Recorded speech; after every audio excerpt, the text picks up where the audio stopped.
Hello and welcome back to another episode of the Ware Brothers podcast. We're back after a brief hiatus of being canceled. Nope, just kidding. We're just back.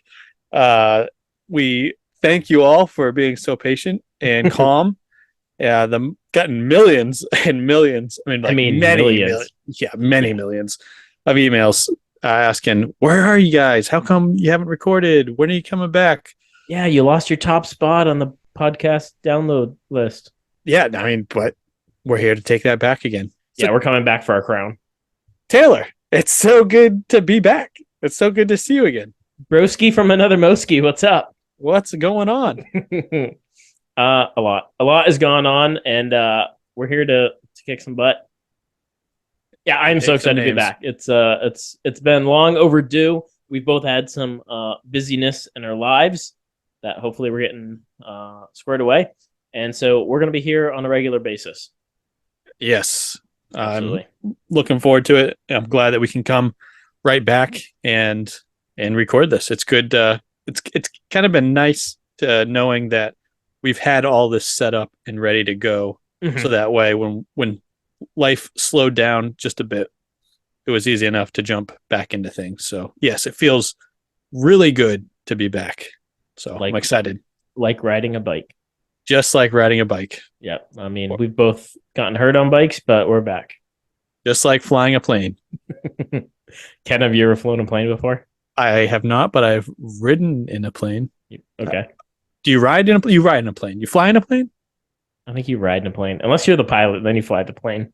You fly Unless you go to the Aeronautical Space Museum in Washington, D.C., and you let your younger kid brother take over controls of the flight simulator you're in and almost die. And, well, it felt like I was going to die. And you gave us, whiplash. And So I feel like if I would have gotten the controls from the ground and then gone up instead of getting the controls in the air, pretty sure you sent us into like a tail dive and then gave me the controls. And a tail dive? Tailspin. Head TV, dive. Great TV show, by the way. Tailspin. Whoa. I think it was DuckTales. That is DuckTales. Dude, you know what's funny thing is as soon as I mentioned Tailspin, the song of DuckTales came into my head, and I was like, nope, that's not it. Don't sing it. And then you were like, whoa. And I'm like, he did it. Good job. We're brothers. We're brothers. All right, so we're back. What do we got today? Today's Sunday, 26. We got a lot to talk about. First of all, I'm sure we do. What have you been up to? What's been the biggest gaming news for you since we've been off air for the last 4 or 5 months? Biggest gaming news. God, that's a good question. I don't know. Biggest gaming news. There's a lot of rumors out there that with the Switch 2 heating up. That's true. That's true. That's big gaming news. But as far as big games, safe to say that I've been playing the last 2 weekends the Diablo 4 beta. That's been a lot of fun. Been enjoying that. Looking forward to that. But yeah. So what about you? I've played a ton of games since we've been off. In my spare time, let's see. Played some Need for Speed Underground remastered from the Switch. I played through the Mass Effect trilogy on the Xbox. Started playing Mass Effect Andromeda, which my brother got me for Christmas. Thank you. Hey. Let's see what else. I am currently in the middle of. So they've added Game Boy and Game Boy Advance games to the Switch Online services, which ties in nicely because today's episode, Ken, what are we doing? What are we talking about?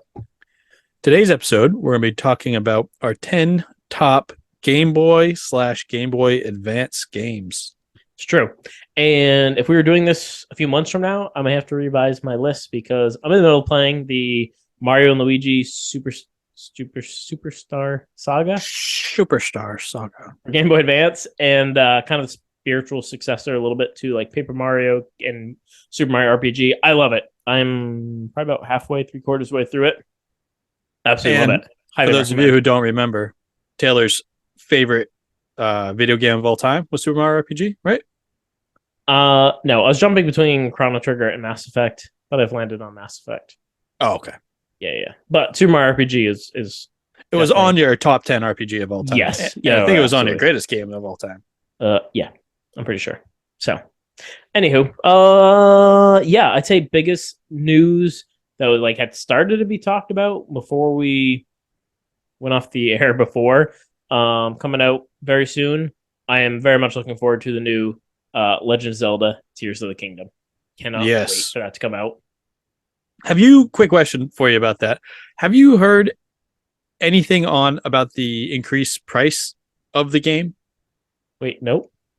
What is it? What, $70? 60 Yeah, bucks? 70 70? bucks. Okay. Which I don't know why. I don't know why it's 70 or Are if most that's of them really in the thing. 60? Yeah, most games these days are 60, but plus add-ons and everything, you're spending like $100 and your wallet's open. Come on in. We got your money. Oh, bless you. Did you Thank sneeze? you. Okay. I think you sneezed. I did sneeze. All right. So, yeah, I'd say that's I'm sure there's been a lot going on since we were last recording, but we're gonna jump back in. One thing we always talk about was news of the past week. So we got some cool things to dive into here.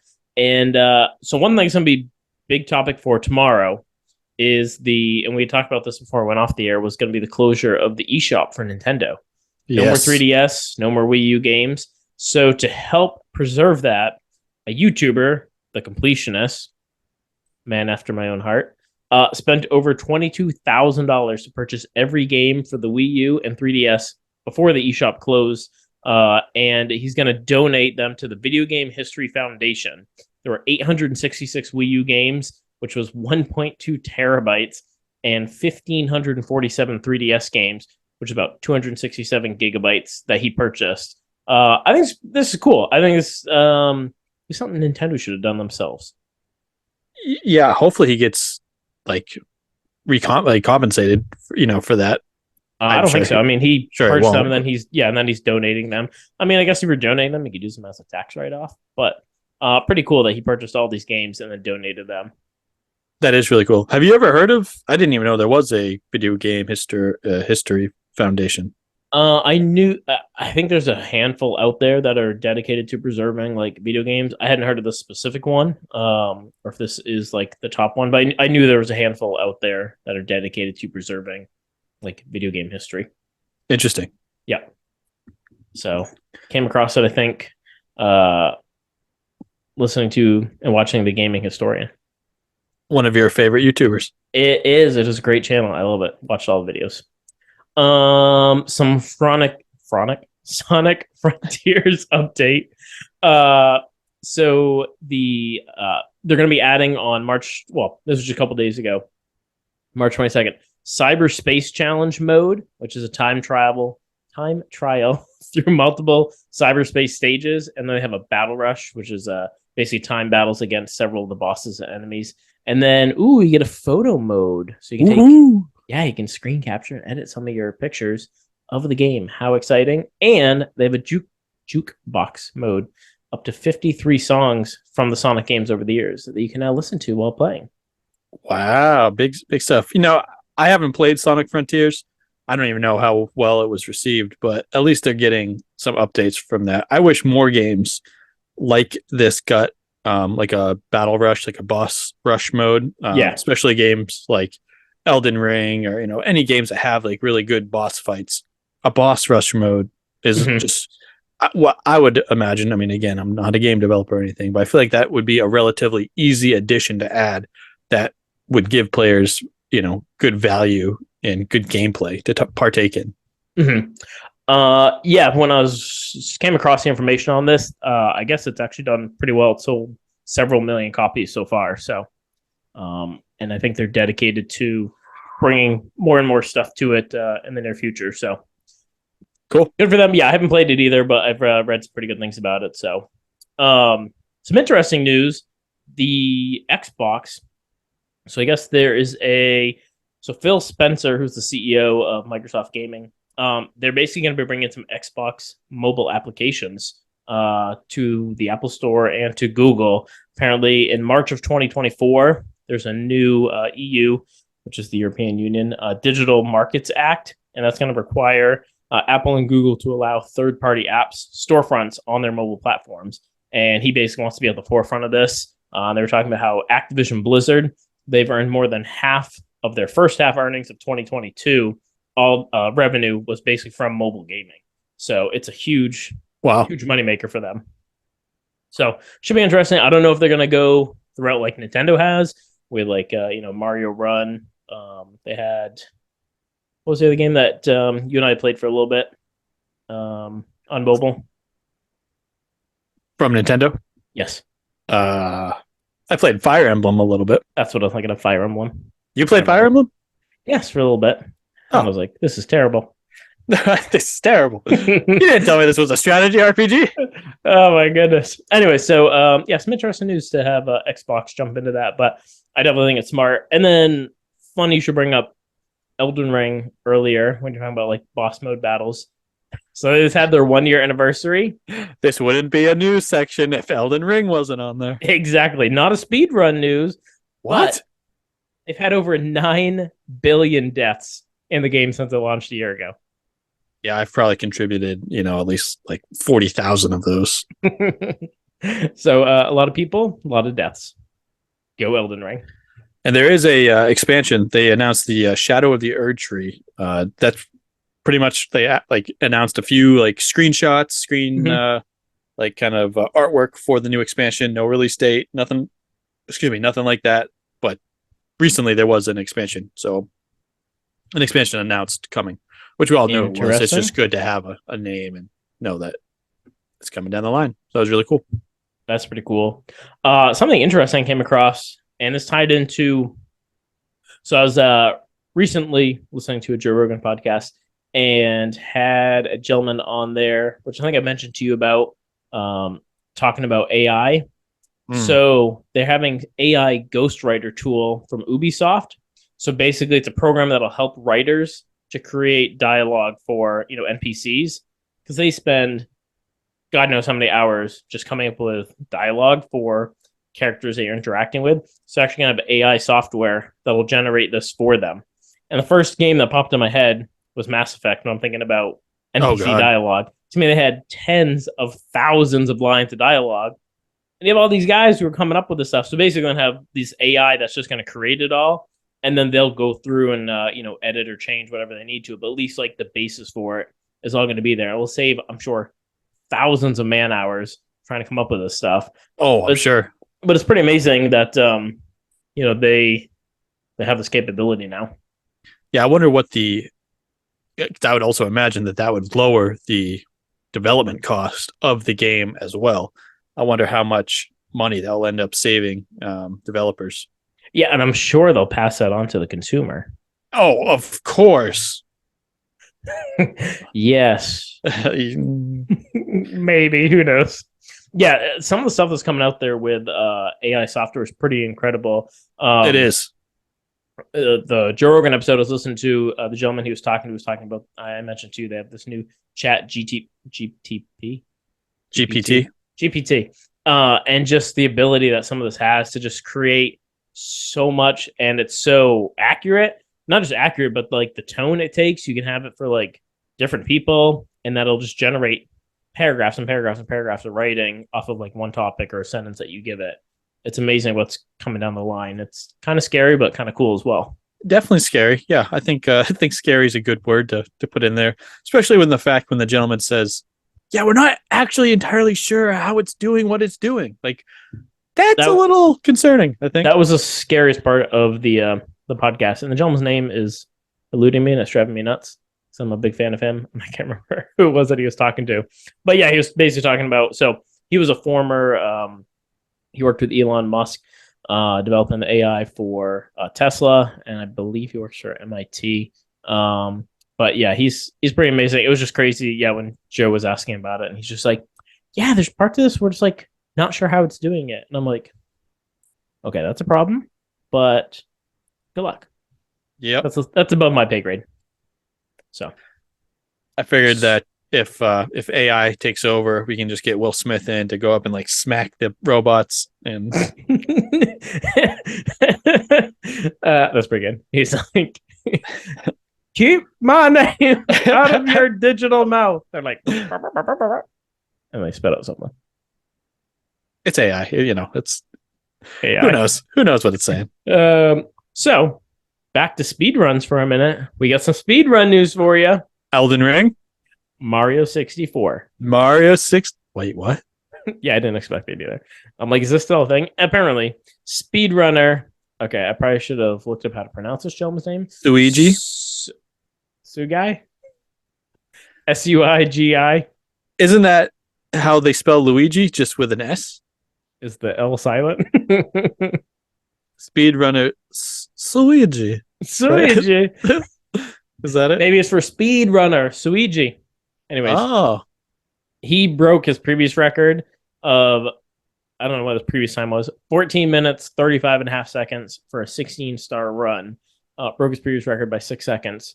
So it's weird that there's like a specific, I mean, there's dozens of stars in the game. So is there a speed run for like 1 star, 2 star, 3 star, 4, like all the way up and through? Like it just seems kind of weird that it's like a specific 16-star run. Yeah. You know what I mean? That is strange. Coming from someone who's never beaten Super Mario 64. How many stars are in the game? A lot. I don't know. I beat it, but it was a long time ago. Yeah, you know, this whole speed run, I will say phenomenon, but it's not really a phenomenon. It's been around forever. Phenomenon. Doesn't really, for me, I don't know. It's not a thing for me. Like I look at, like I think about how many times you have to play these games to actually get within like spitting distance of like the speed run record. That would drive me nuts. I'd be too bored with it. There are two different types of speed runs there's one type of speed run I enjoy watching sometimes that are really cool. The ones where they don't use like glitches or wall tricks, like, things like that, like just playing the game the way it's intended. Mm-hmm. Those speed runs are cool, and I like them more like watching the old like Mario speed runs, or something like those. Like those really show off. I don't want to take it. They all show off skill because they all take skill. I don't want to say absolutely using the glitches. Obviously that takes a lot of practice time and dedication, but yeah, same thing.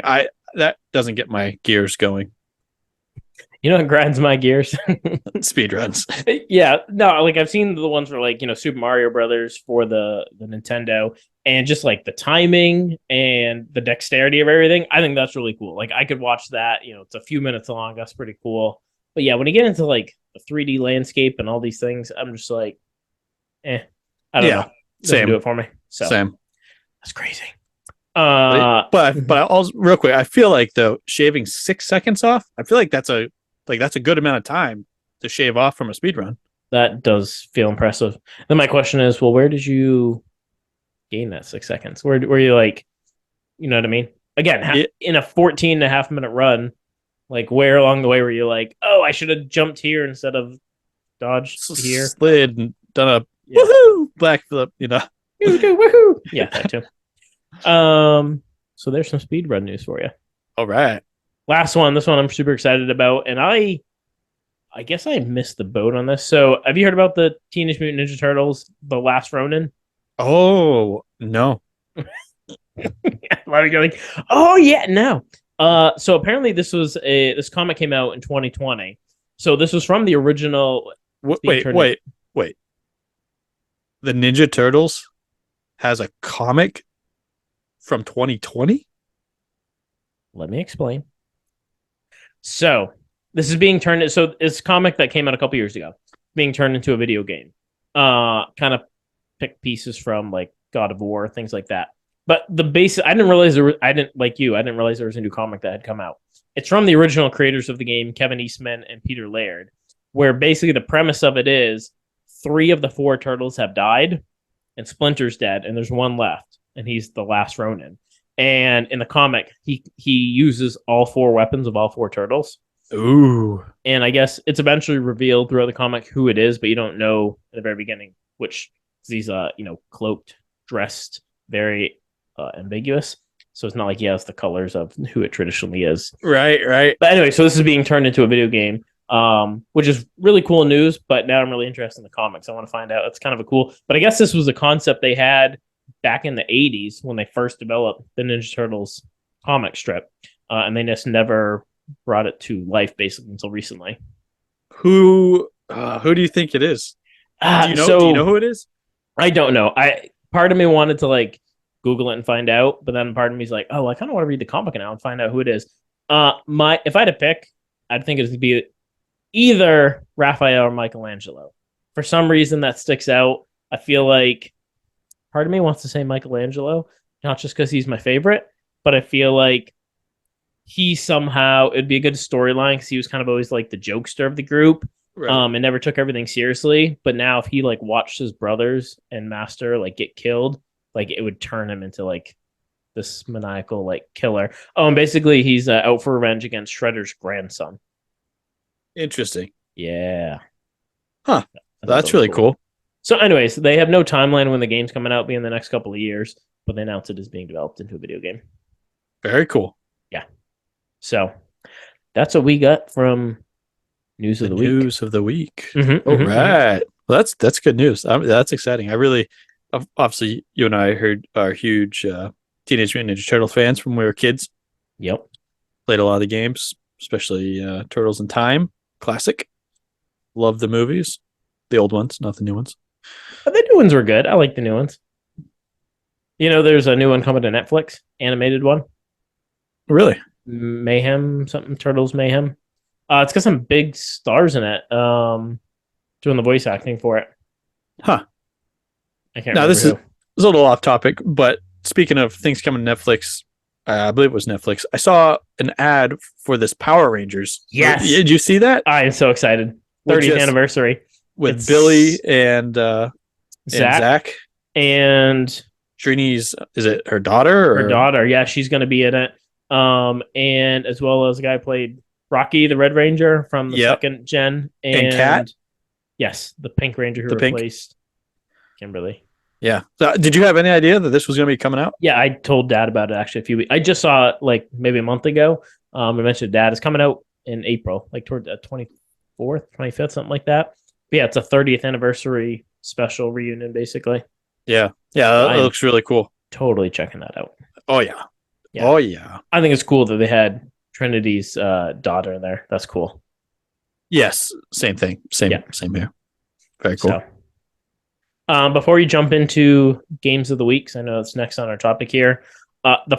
Normally we list games that are coming out in the upcoming week. The first one on your list already came out, but it's a big one, so I had to include it, and it just came out. Perfect.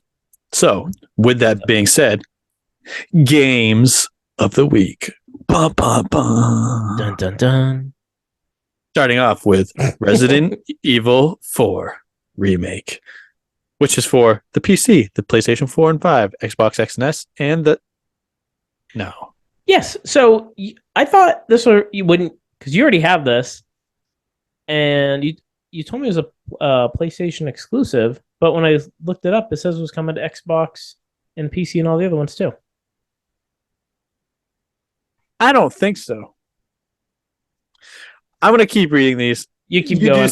You do some research. I'm going to look this up. Please the Resident Evil 4 remake released on March 24th, and it's a remake from the Resident Evil 4 game. Obviously, that was well known for the GameCube, the Wii, and what does it say? Is it Resident Evil 4? Yeah, basically it lists Xbox, PlayStation 4, PlayStation 5, all that good jazz. I don't believe it. I'm telling you. No, I'm telling you. So I played the demo for a little bit of it. Yeah. I swear it was a PlayStation 5 exclusive. Well, that's what I thought, and then you lied to me. Look it up again. Yeah, so the graphics on it look incredible, and I have seen that the reviews so far on it have been pretty stellar. So anyone who's a fan of Resident Evil, especially Resident Evil 4, I highly suggest checking it out. Okay, so apparently it's not coming to Switch, but it does say PS4, PS5, Windows, Xbox Series X and S. That's on Wiki. And every place else I saw. Interesting. Later tonight, go upstairs, open up the on your Xbox, look in the Xbox store, and I want to know if you find it on the Xbox store. Ken, don't tell me what to do. I'm telling you. But I'll do that. Okay. Next, we have MLB The Show 23. Obviously, this one I imagine that you might be picking up. I have 2022. For the Switch, right? For the Switch, yeah. Yeah. So this is coming out for the PC, PS4 and 5, Xbox Series X and S, and the Switch. It releases on March 28th. Steam description reads, new game mode that focuses on... This is cool. On Negro Leagues? Yes. That's cool. Features 8 players from the Negro League, which highlights the playing career of those players. It'll be narrated by Negro League Baseball Museum president Bob Kendrick. It can use these players in other modes. Yeah, I mean, obviously, between the two of us, I'm a huge baseball fan, baseball nut. And it's not talked about enough that the players before, when teams were segregated and they didn't allow black players in Major League Baseball, there were some phenomenal black players in the Negro Leagues who, thanks to Jackie Robinson, who I'm sure everybody knows, worked his way into Major League Baseball, and eventually several other players came over as well. But there's a bunch, and he's like, so basically you're playing through highlights of these Negro players' careers in the game as part of the story mode, basically. Now, that's how it's said in the game. Yes, yeah, okay. they were listed. They had their own league, and it was called the Negro League. Okay, yeah. Yes. It's just like usually I read this part. You knew I was going to be reading this part, so it's like, okay, Ken, take it away. Yes, that's exactly how the description. That's how they describe, and that's how it's described. That's how the description is, you goober. That's fine. That's just anyways to make sure. I may pick this up. I thought it was pretty cool. Yeah, that they're choosing to highlight this. Apparently, so the regular edition has a player from the Marlins on the cover, but there's a captain edition which has Derek Jeter on the cover because he was known as the captain. Oh, gotcha. Of the Yankees. Yeah, screw Derek Jeter. What? In all fairness, we were born and raised in New England, Maine, New Hampshire. We're huge Red Sox fans. I am not a fan of the Yankees, but I have nothing but respect for Derek Jeter. He is one of the greatest shortstops of all time, a class act. I 100% think he's first ballot Hall of Famer when he went in. I've never heard a bad thing about him. So as much as I want to hate him, I've heard nothing but great things about Derek Jeter. Well, I know he listens to our podcast, so he does. That's Captain, sure give us a shout out, please. Oh, Captain, my captain. Please, not my captain, but Captain, my captain. Anywho, Last of Us Part 1 is coming out for the PC, which I'm guessing this is, the full remake of... This is the remake, for the 2023 release. Mm-hmm. Revised gameplay, tweaked combat and exploration, as well as new accessibility options. This is already out for the PS5, and it's just now coming to the PC. Exactly. I have played the original Last of Us game, never beat it, but played a little bit of it back on the PS3, and my wife and Em and I just watched through the first season of The Last of Us, which we thought was fantastic. Well, that's amazing. Yeah. I've heard really good things about the TV show. Yeah, I'd highly recommend it. I thought the performances and the storyline and everything was excellent. Really good. Beautiful. So, next we have Crime Boss, Rocky City. That's right. Rocky. That is spelled correctly. That's okay. Crime Boss, Rocky City comes out on the PC on March 28th. It's coming to Xbox. In June. Oh, okay. I see. So it's coming out for the PC in March 28th, and then Xbox and PlayStation in June. It includes voice acts. No way. Of Chuck Norris? Dude, wait until you see who's at the end of this list. Danny Trejo. Do you know who that is? Of course I do. He plays the Mexican guy in every single Mexican role on movie and TV. He does. Obviously, for those of you who don't know, Danny Trejo, if you know him from the movie lists such as Desperado, that was Machete. The place I ever saw him in was Desperado. Same. And again, any other Mexican type movie. Pretty much. Mexican is a type, they're like, we need a Mexican bad guy. And they're like, Danny, what are you doing? He's like, I'm your guy. I'm already there. Oh. and and Vanilla Ice. Dude, right? Rob Van Winkle. What? Rob Van Winkle. Vanilla Ice. Oh, that's his name? Yeah. Clearly, you're not a Vanilla Ice fan. I now see why he switched his name to Vanilla Ice. His name was Rob Van Winkle. But this is one of those moments where I'm like saying it, and I'm like, maybe it's. I don't know. Look it up. I'm pretty sure it's Rob Van Winkle is his name. Yeah. You want me to look it up for you? Yeah. That was like, what was the other one? There was like a bunch of episodes ago where I said something, and you're like, that's not the case. And I'm like, I know it is. Oh, it was the Kirby's creator being the creator of Smash. That's right. HAL Laboratories. Hey, Vanilla Ice's real name is Rob Van Winkle. Wow. Hey, see? It's Robert Matthew Van Winkle. Oh, yeah. So, yeah, I did change my name to Vanilla Ice too. Yeah, you and me both. They were like, Rob, what's your new stage name? Vanilla Ice. Okay, that's an upgrade. What's your new stage name? The Winkle Master. The Winkle Master. I don't know. They were like, let's go with Vanilla Ice. Okay. He was like chocolate sundae. They're like, how about Vanilla Ice? I was like, I love it. How about chocolate sundae? This is what marketing teams are for. That's right. Yeah, it just wasn't hip with the kids. But Vanilla Ice. Speaking of Vanilla Ice, I recently saw a SNL skit. This is from like the 90s with Jim Carrey, where he's dressed up as Vanilla Ice doing a song. If you've never seen dressed up as chocolate sundae, Robert Van Winkle. Anyways, if you get a chance to check it out, I highly recommend it. It's spot on. So yeah. So with Chuck Norris, Danny Trejo, and Vanilla Ice, according to IGN.com, I cannot believe that this is really a game. It's a stealth action first-person shooter where players work to become leaders of a criminal underworld set in a fiction version of the 90s Florida. I think I'd rather go play Goat Simulator, but Goat Simulator? I'd rather have played goats in real life. But some believe that life is a simulation. Or simulation is life. This is an AI speaking. Today's episode was brought to you by ChatGPT. And lastly, for games coming out this week, we have Dredge. Have you seen this one at all? I don't think so, no. I don't want to judge you, but it's no. I'm just kidding. Judge Dredd. Dredge. This actually looks pretty interesting. It's coming out for the PC, PS4 and 5, Xbox Series X and S, and the Nintendo Switch. So everything. Yes, it comes out on March 29th. It's a fishing simulator. Really? That's what we're starting with, is a fishing simulator? Read the rest. I'll get going.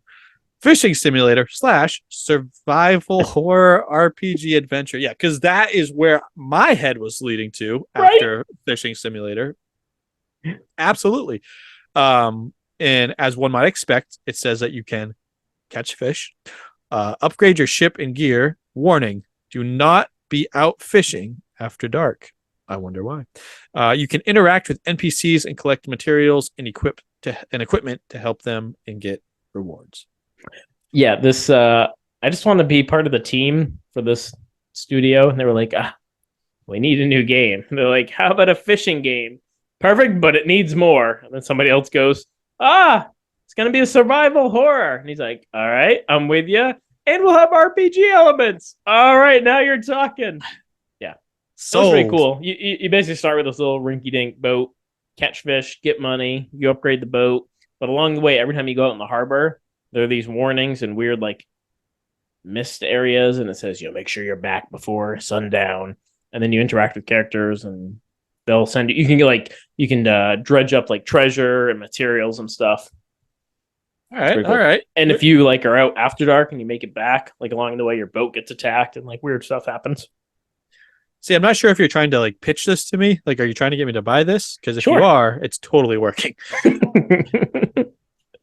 So, anywho, yeah. So those are the new games of the week. That's quite the games coming up. And so that carries us onto this week in history. I figured I'd stick with the theme since we're talking about our top 10 Game Boy and Game Boy Advance games. Yeah, this is perfect. I know, right? I couldn't find a third one, but I want something else. So in 2003, so 20 years ago, the Game Boy Advance came out. That is a big year. Whoop, whoop. Also in 2003, Pokemon Ruby and Sapphire came out for the Game Boy Advance. And then along with that same year, The Legend of Zelda: The Wind Waker came out for the GameCube, all 20 years ago. One of the few Legend of Zelda games I've not played, but it's on my list. And because they have that now, right, for the Switch? No. They didn't do a Wind Waker remaster? No. Are you sure? Jamie, look it up. Jeremy? I said Jamie. Oh, Jamie. I thought Ryder. Don't you have Ryder there? Have him look it up. He's upstairs. Do you know who Jamie is? Yes, he's Joe Rogan's guy. You don't know that. That's Joe Rogan's guy. All right, so that's this week in history. 2003 was a big year, apparently. I guess so. I don't remember it very well. I graduated from high school. Oh, God. 20 years ago. It just hit me.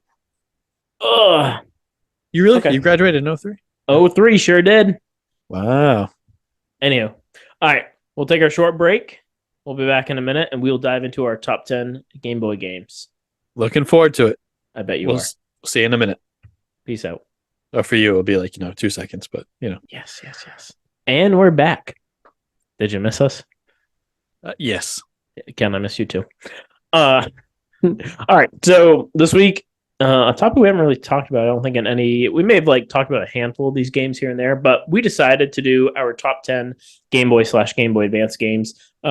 For me, at least, I didn't have any particular order. Same. And I had, being a little bit older generation than Ken, we were actually discussing this before we came on the air. I have 8 games in my top 10 that are Game Boy and 2 for Game Boy Advance.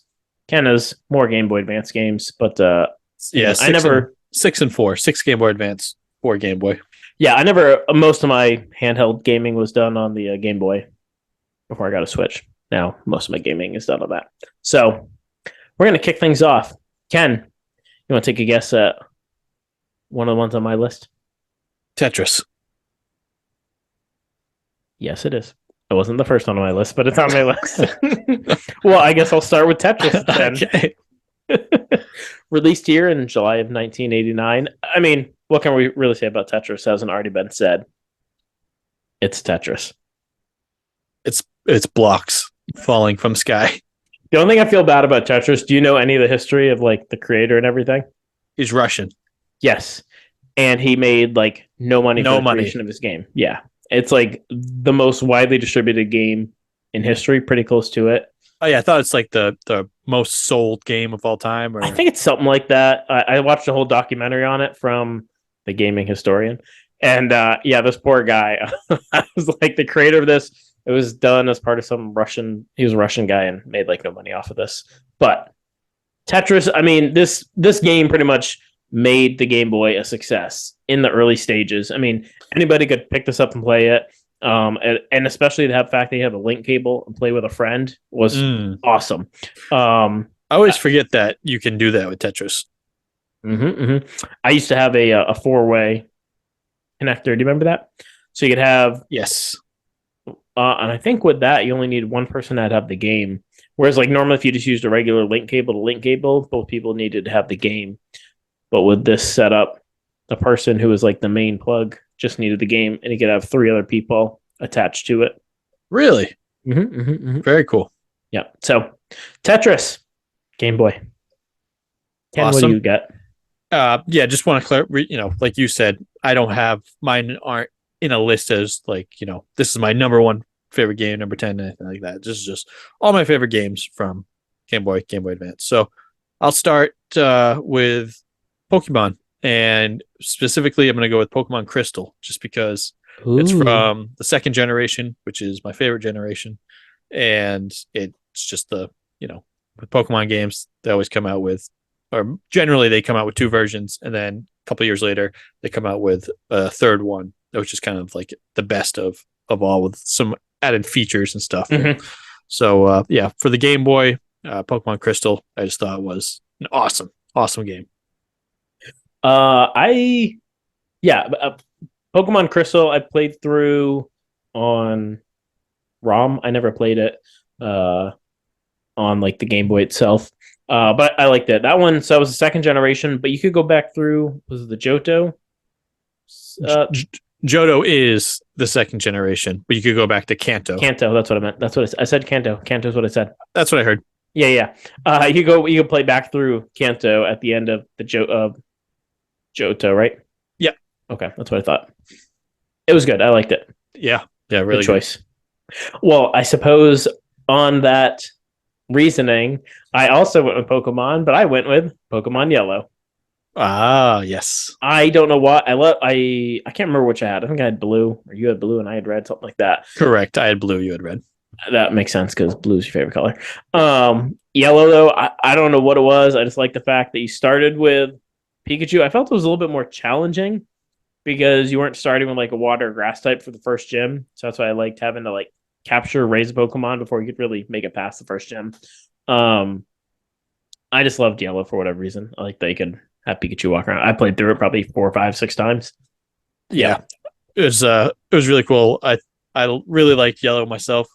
And the only way you could get a Raichu, which is the evolved form of Pikachu, is you had to trade your Pikachu to another Pokemon game, evolve it, and then trade it back. But of course, you don't get it to you can't have it walk behind you anymore. Yeah. And I remember when I was a kid, I did that knowing it wouldn't walk behind me, and I thought I'd be fine with it. And then I was very sad that I no longer had Pikachu walking behind me. A post Pikachu meltdown. I did. My Pikachu. I did. I was very sad. Now, if you had Pikachu with you, could somebody trade you a Raichu from another game, and then you could keep Pikachu walking behind you with a second? Yes. Raichu. Okay. Yeah. Pretty sure you could. Yeah. We'll go with yes. Yes. If we can't, leave us a note in the comments. Send us an email at thewarbrotherspodcast@gmail.com. Thank you. All right, Ken, what do you get for number 2 on your list? So I'm going to swap to a Game Boy Advance game. What? And I went with Dragon Ball Z Boo's Fury. Get out of here. Oh, yeah. Was that on your list? We'll come back to that. Okay. So there were RPGs. I think it was the Legacy of Goku, I think, were the RPGs. And this was the third one in the series. And again, just being the third one, it had more, a little bit more, a little bit more added features, better refined, combat, things like that. Obviously, we're big Dragon Ball Z fans. And so I just thought this was a really cool game and done very well on the Game Boy Advanced. And it was really fun to play through the Boo Saga. And then they also, they had like the Gogeta, the movie we fight Janemba. And so like you played through that and like bonus content in the game. And yeah, I just always remembered that game. Had a lot of fun playing that. Well, I suppose along those lines, I cheated a little bit on this one. I went with the Dragon Ball Z Legacy of Goku series. So that's fine. That's fine. Yeah. So like Ken mentioned, there's 3 total in the series. So you had Legacy of Goku 1, Legacy of Goku 2, and then it was Boo's Fury. So the first one came out in 2002, the next one's 2003, and the next one's 2004. And basically, yeah, you could play through the original of like Dragon Ball Z up through the Boo Saga plus some additional stuff. It wasn't until like in the last like 5-6 years I realized that there was RPGs on the Game Boy / Game Boy Advance, and the fact that there was a Dragon Ball Z one, I was in heaven. I like played through all 3 of these pretty rapidly after that. Yeah, how long ago was it that you played through these? Probably 5. Was it a while ago? It was a while ago. Yeah, I played through them on a ROM. Well, 5-6 years ago. I didn't realize that you had played them that recently. Mm-hmm. I thought you played them like a while back. Nope. Oh wow. Yeah. Very cool. Very cool. Now you know, and knowing's half the battle. Do you want to you do give us another one since I stole your thunder with that? You thunder stealer, you. All right, I'll jump back to Game Boy. So this one's a classic. I say classic, a sequel to a classic. I went with Super Tetris Mario. 2. Oh, No, well, Super Mario Land 2. The Six Golden Coins. This one released in '92 was sequel to Super Mario Land, and they adapted a bunch of features from like Super Mario Brothers 3 and Super Mario World, where basically had an overview map and you could select where you're going to go. It was just more things were added to it. Followed very similar to Super Mario Brothers 3 in my opinion in terms of like a playthrough. But I liked it a lot. It was a great game. I played through Super Mario Land 1, which was vastly different from any of the like Super Mario Brothers games before that, and then Super Mario Land 2 kind of reverted back to the games on the NES. Did you ever play through Super Mario Land 2? I did, and it's actually on my list. So yeah, but like you did with the Dragon Ball Z, I just have Super Mario Land, and I kind of I kind of incorporated one into just the Super Mario games. The funny thing is, I don't remember like either of us. Did you own this game? No, I played it on a ROM. Oh, okay, yeah. I didn't own it. So yeah, I didn't think so. I didn't think either of us ever owned it, but I had played this game so many times, either from like cousins or just other people who had. I feel like a lot of people had this game for the Game Boy. Why we didn't, I'm surprised. But yeah, it's just I feel like it's become a very iconic Mario game. Especially for the handheld.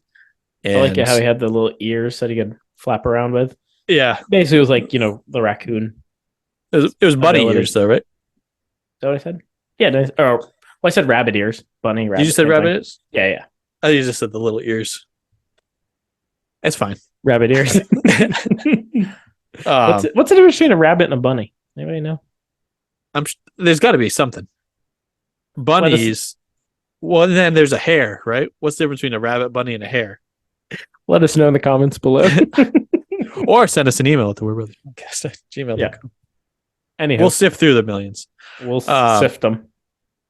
So yeah, so I had that on mine as well. All right, so then you give me another one then. I'll give you another one. I have this game I did actually own, and it's a Game Boy game, technically Game Boy Color game, but it is Dragon Warrior 3, or in other words, Dragon Quest 3. Now with my list, I did try to pick games that were not on, like, say, other consoles. I know Dragon Warrior 3 is a little bit of a, because it originally it was on the NES, and then it got ported to the Super NES. I don't know if it ever came to the States though on the Super NES or the NES. It did get ported. Yeah. It did, because it was known here as Dragon Warrior. Yeah, and it was known in Japan as Dragon Quest. So the same game, just different name. Yes. Yeah. I just didn't know. I couldn't remember if it actually got, translated into English here before the Game Boy Color. Yeah, that's why it was Dragon Warrior. No, I know. So it was Dragon Warrior. It was Dragon Warrior on the Game Boy Color as well. Correct. I'm just saying, on the Nintendo, yes, and the Super Nintendo, yeah, I don't know if it was on that in the United States before it was on the Game Boy Color. Oh, I see what you're saying. I'm pretty sure it was. Yes, now you understand. Now you're picking up what I'm putting down. Well, I thought you kept asking, you didn't know if it got translated into the US. I'm like, yeah, that's what it was called, Dragon Warrior, you goober. I get you. So you didn't know if it was on the NES before it was on the Game Boy.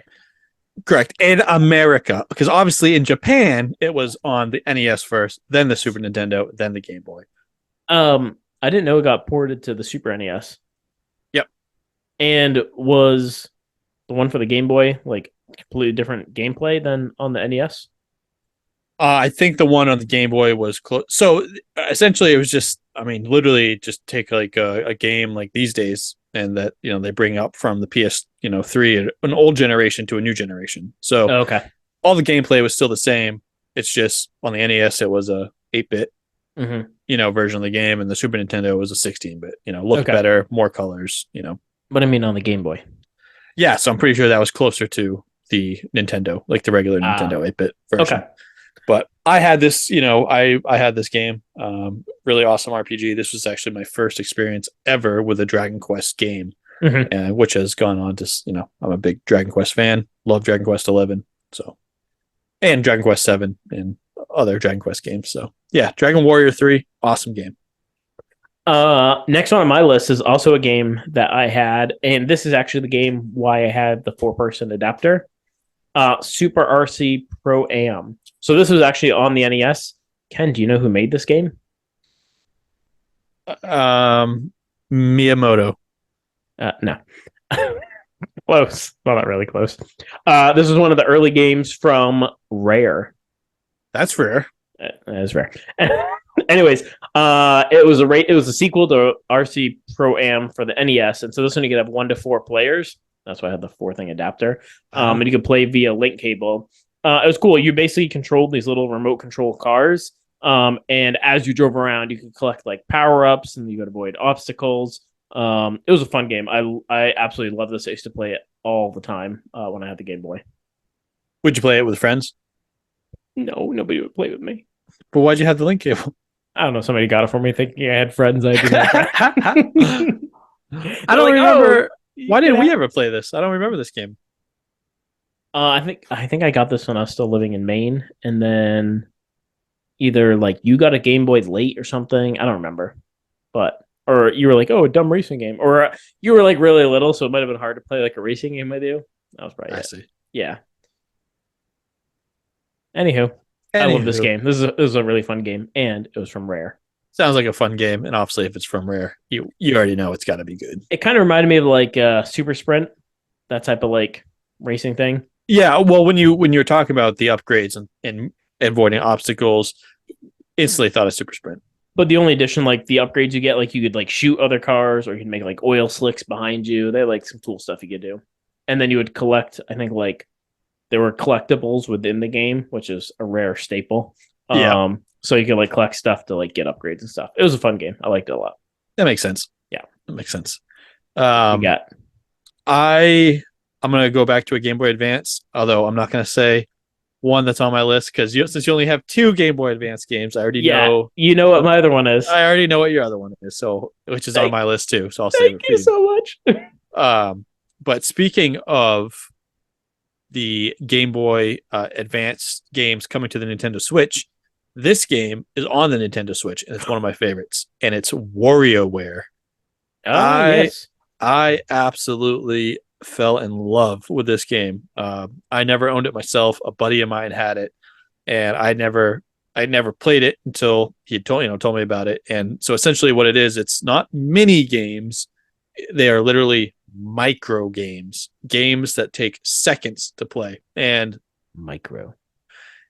so for instance, like, you go through these series of levels with these micro games, and it's like anywhere from like something's going around and you got to stop at the right angle, or you see, arrows go shooting in the air and you got to dodge them. And then it just goes and goes and goes. And being a Wario game set in that world, there's a lot of different things that take like little micro games from different games that were on the Nintendo system. Mm-hmm. Have you ever played WarioWare? I have not. So for instance, you obviously know Excite Bike, like the old school game. Sure do. So there's literally a micro game in WarioWare where you're on the Excite Bike and you have to like go off a jump and like land and not cool. mess up. So like they take different things from like old games and new stuff. It's a really fun game, especially where it's like you can just get in, play some and get out games and get out. Yeah, that's really, cool. really, yeah, really fun. Nice. I did not realize that. I may have to check it out on the Switch now. You should. I should. Don't tell me what to do. Don't know.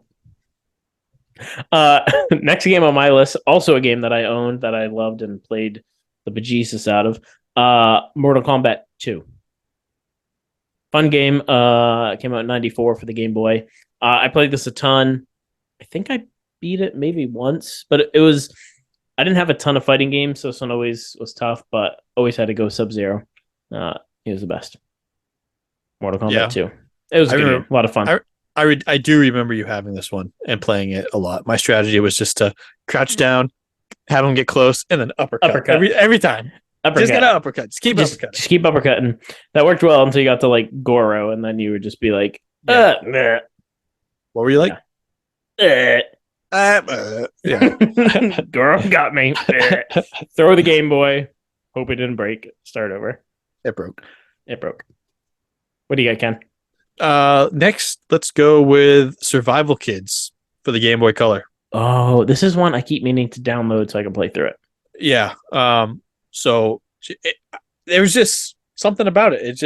It had kind of RPG light elements to it. It was cool. You got this monkey, and you could shoot bows, but you had to like create the bow, and there was multiple endings, and there's just like there was so much at the time. There was like so much mystery surrounding the game as far as like not necessarily like mystery online, but just playing it like, oh, there's different endings, and how am I going to survive, and where do I go?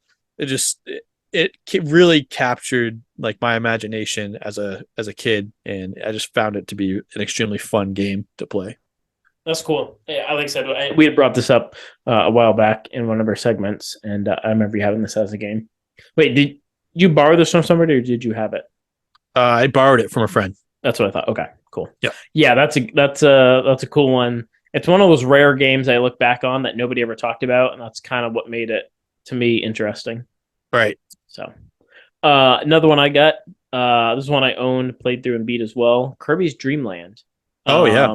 So it's released in '92 by HAL Laboratories, creative Kirby and Super Smash Brothers. So the one thing I was interested, this was a game that started on the Game Boy and didn't. Then they came out with Kirby's Adventure later on for the NES. I don't think I knew that. Yeah, this originally Kirby's Dream Land was before anything on the NES. So this is literally the first Kirby. Yep, exactly. Interesting. So, and somebody bought it for me. It's just an easy to play, fun game. Like hard to beat, but easy to play and work through. So yeah, I like this. I played through it, beat it as a kid. I loved. Kirby's Dream Land was a lot of fun. Very cool. Very cool. Yeah, I remember playing that a lot. What was so obviously there was the Kirby Golf. Yes. That was Kirby that was for the Super Nintendo. Yeah, no, I know that. But then yeah. what was there was a Kirby game where it was not quite like Tetris, but you had like blocks that you had to break. Wasn't that a Kirby game? Or was that the Yoshi one with the cookies? Well, that's Yoshi's Cookies, right? Yes. Yeah. I thought that's blocks you had to break. I don't remember. I thought there was one. Was it for Super Nintendo? I think so. I think it was. Because on the Switch they have, I think, the third Kirby game for Super Nintendo. They have the Kirby's Dream Course, which was the golf one. Yeah, Kirby's Dream Course, yeah. And then there's like an 8-in-1 Kirby game as well on the Switch for the Super Nintendo. And so it may be part of that. I haven't looked into it. Cool. Yeah. Anywho. The next game, this game I did own, and all my games from here on out are going to be for the Game Boy Advance. And this next one is Sonic Advance, which was the first Sonic game for the Game Boy Advance. Was this an all-new game, or was it a port of one for the Genesis? Nope, all new, brand new. What was the gameplay like? The old, classic Sonic game. Oh, okay. Yep. I don't think I remember seeing you play that. Yep, and if I remember correctly, you could play as like a bunch of different characters, like normal like Sonic, Tails, Knuckles. I think you could play as Amy as well, the pink hedgehog. What was the name of it? Sonic Advance. Okay. Yeah. A lot of fun. That's pretty cool. We were talking about this recently, that the power of the Game Boy Advance seems so. I mean, it basically was like a portable Super Nintendo. I mean. Yeah. Almost every game you had on the Super Nintendo, you could play on the Game Boy Advance, more or less. Yeah, it seemed like the leap in technology and power from like the Game Boy, Game Boy Color to the Advanced was almost like 2 generations. Oh yeah. I mean, you think about it. I mean, the original Game Boy came out in '89, and the Game Boy Advance was, did we figure it was 2001? Is that what 2000? It came out? I mean, 2001. And This Week in History didn't it say Game Boy Advance was 2003? 2003. That's right. Yeah. For those of you keeping score at home, I was just kidding. It came out in 2003. So you're talking, 14 years between the original Game Boy and the Game Boy Advance coming out. So right, makes sense. But yeah, sometimes I forget how powerful and how good the games were for the Game Boy Advance. Oh yeah, fantastic. Yeah. So another game that I had, Game Boy, this one we talked about previously on episode, Fortified Zone. This one you play as a guy and a girl mercenary, and they have different powers, different abilities. In 4 or 5 zones? Fortified Zone. Oh. Fortified. Like it's fortified. Like it's fortified. Got it. Fortified Zone came out in 91. Basically you were fighting against soldiers, robots, monsters, other mercenaries, and you'd be able to switch between the guy and the girl. The guy he had the ability where he could use a bunch of different weapons, but he couldn't jump over certain obstacles, whereas the girl could, but she didn't have the ability to use all the weapons. It was a fun game. I don't think I ever beat it, but I used to play it quite a bit. It was a lot of fun. Cool. Fortified Zone. 4 to 5 zones. Oh my goodness. Yeah, on my list next I have, so this is same franchise, 2 different games. It's the Mega Man Zero and the Battle Network games. Okay. They're both Mega Man. Way to cheat. I did cheat a little bit. That's a big leap, but I'll allow it. So definitely, 2 different type of Mega Man games, but they're both so good in their own rights. Mega Man Zero takes place in the same universe as the Mega Man X series, but takes place in the future of Mega Man X. More future of Mega Man X. Because Mega Man X is in the future. Yeah. So this is Mega Man Zero Future, and it's really cool. You play as the name implies you play as Zero in the future, and you have a lot of different weapons. You have like an actual gun, you have a sword, a spear, and they made I think they came out with 3 or 4 of these games for the Game Boy Advance, and it's really good. You can like upgrade your weapons, a little bit different spin on the Mega Man kind of formula, and then of course Mega Man Battle Network, again very much different spin on the Mega Man formula, but very fun games. Really interested in the Switch game that just came out that has a collection of them. I was going to mention that. I think they have the Battle Network collection. Now, is that more of like a real time strategy format, or are you like playing through levels still? So it's more of an RPG. It's not necessarily that you're playing through levels. Like it's random encounters. Okay. And then it takes place on a grid, but it's like an active battle system. It's not necessarily a strategy game. That's where I was thinking. Okay, I gotcha. But you are on a grid, but you actually move and you can shoot and you use these like chips as your like big attacks and stuff. Okay. But imagine like the chips are almost essentially cards. So like you have a deck of cards, but just you have a deck of chips and they cycle through and you can use attacks and stuff. So it's really cool. And obviously your Mega Man can gain different suits and abilities and stuff. So it's cool. Really cool storyline. So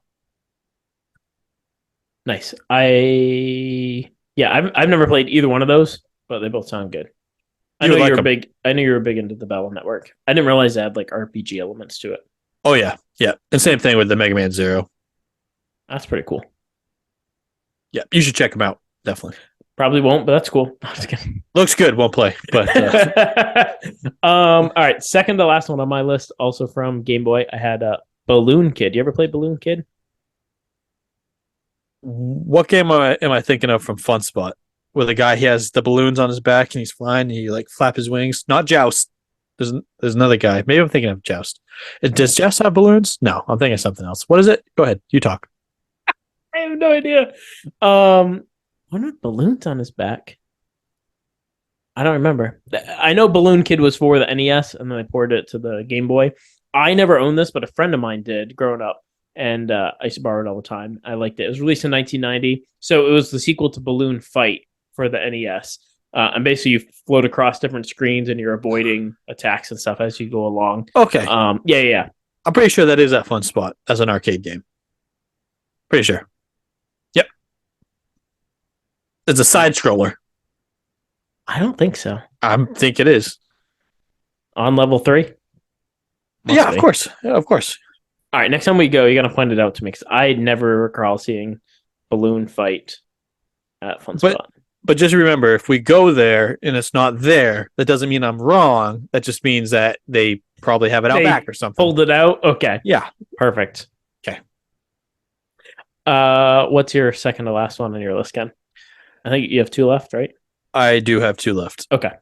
So my second to last one is this one kind of broke my rule because I didn't want to do games that were on other systems, but this was the first time that I had played this game, and I did play this game from start to finish. It's the Final Fantasy 1 and 2 Dawn of Souls. This was the remake, or like I shouldn't necessarily say remake, but remastered version of the original NES Final Fantasy games 1 and 2. You played through both of them? Start to finish? No, only played through the first one. But that's a rarity for you.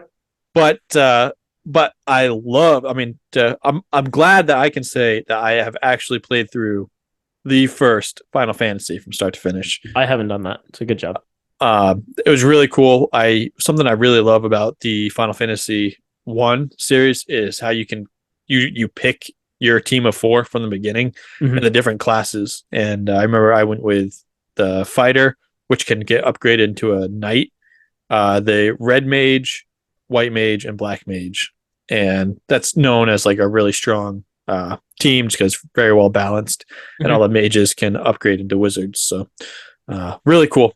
Really, really, really fun game. It was cool to see, like, again, on the Game Boy Advance, like we said, with the it's kind of like a Super Nintendo. The Final Fantasy 1 kind of with like a much better graphics than the NES version. So it was a lot of fun. Cool. Yeah, really, really good game.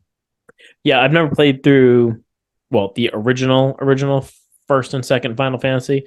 Played through Final Fantasy 4, which was ported over here as number 2. Very confusing. You know what I mean? You're picking up what I'm putting down? I'm picking up what you're putting down. Okay. All right. So we both realize that we have the same game as the last one on our list for Game Boy Advance. Ken, would you like to do the honors? No, you go. Okay. Golden Sun. Golden Sun. Now Ken's like, wait, that's not the game. I thought it was Barbie Goes to Manhattan. Barbie. That's our secret list. It's an honorable mention. Golden Sun. I mean, one of the best RPGs of all time. I absolutely loved both the first one and the second one. And I was super excited to see that this is coming to Switch Online. I am definitely playing through this when it comes to the Switch Online. And they only showed the first one. I would assume the sequel is going to be there as well. You would think. You would think. But I am just so much about this game was amazing. Yeah, I remember when I got the Game Boy Advanced SP, I also got this game with it. And I was so taken back by just how well, again, we can't stop saying it enough, just how powerful the Game Boy Advance was at the time.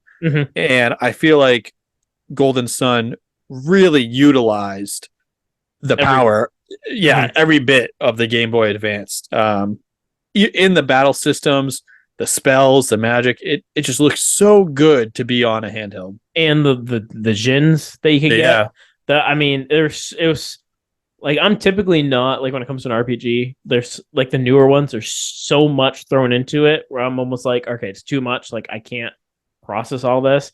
But for this one, it was just done so well that I felt like, and like the special attacks you could do with the gens were just so impressive. Again, graphically, but I just loved them. Absolutely, I loved it. Yep, this is a game that I actually, even though I owned it, I've gotten very far in it, but I've never actually beaten it myself. Spent many times. There's a good list of games that we should do a list of games that Ken has beaten. It would be a short list. It would be a decent. There are so many games where this is what drives me nuts. There are so many games over the years. Ken's like, you got to try this game. It's amazing. I love it. It's awesome. And I'll be like, oh, cool. And I get into it. I love it. I beat it. And then I'll be like, Ken, that ending was amazing. I don't know. I never beat it. I'm like, you told me this game It's amazing, and I needed to play it. But notice I tell you, you need to try this game. I never say you need to beat this game. I said you just need to try this game. But I'm a completionist, so usually when I start a game, I have to finish it. You have to finish it. And that's something that I admire about you and look up to you for. Thank you. Thank you. And I rely on you to beat the games that I start. You're welcome. That's what Big Brothers are for. But with that being said, when this does come to the Switch Online, I do plan on playing this again and beating it, because I feel like when I was playing it as a kid, there was concepts in like you were saying, like it is in depth with the gens and like, should you put like 2 fire and 2 water on this person, or should you put all fire or all earth or all psychic or whatever? It'll be really cool to go back and play through it this time and really be able to understand it with my. To be fair, I beat the first one. I started the second one, but I never beat the second one. So what? You never beat the second one? You tell me to play. Oh no, sorry. Yep. Well, the thing that's really confusing, which I didn't realize that at the time I was playing it until recently when we were doing research on other stuff. The second one, you actually play as the bad guys, and it's a role reversal. Yeah. Which I missed when I played through it the first time around, until we were doing research on something where we talked about Golden Sun. And I remember reading about it, and I was like, wait, what? I was like, I don't remember this at all. Probably why I didn't beat the second one. I would love to see Golden Sun get either a full remake like they did to Trials of Mana, or a 2.5 HD. Your favorite. I love it. I love 2.5 HD. Yeah, you absolutely love it. Hey, there's our list, guys. Let us know what you think in the comments below. And email us at the werebrothers.podcast@gmail.com. But yeah, I've missed this so much. I'm glad we're back. We're going to put together an excellent episode for you for next week as well. We don't know what it's going to be yet, but we're on it. And it's going to be something good. And we're going to be working on new things to bring to you guys, maybe different games that we can play. There's just different games, meaning segments in the podcast. So be looking forward to that. Yep. And it feels great to be back, Taylor. I'm so glad that we're doing this again. This is me great. Too. So, and our millions of listeners, rest easy. We're back. We're back, and we're brothers. We are brothers. Well, thanks, guys. Until next time, we're brothers. Until next time, there'll be a next time. We're brothers.